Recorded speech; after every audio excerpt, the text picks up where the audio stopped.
২৬ যখন কাফিররা তাদের অন্তরে অহমিকা পোষণ করেছিল, জাহিলি যুগের অহমিকা, তখন আল্লাহ তার রাসূলের উপর ও মুমিনদের উপর স্বীয় প্রশান্তি নাজিল করলেন এবং তাকওয়ার বাণী তাদের জন্য অপরিহার্য করলেন, আর তারাই ছিল এর সর্বাধিক উপযুক্ত ও এর অধিকারী, আর আল্লাহ হলেন প্রত্যেক বিষয়ে সর্বজ্ঞ।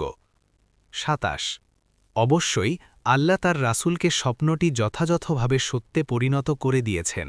তোমরা ইনশাআল্লাহ নিরাপদে তোমাদের মাথা মুণ্ডন করে এবং চুল ছেটে নির্ভয়ে আল মসজিদুল হারামে অবশ্যই প্রবেশ করবে।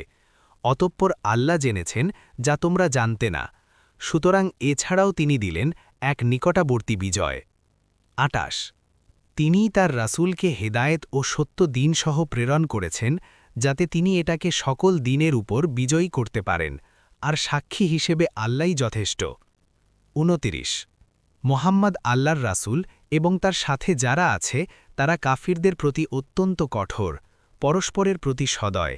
তুমি তাদেরকে রুকুকারী, সিজদাকারী অবস্থায় দেখতে পাবে।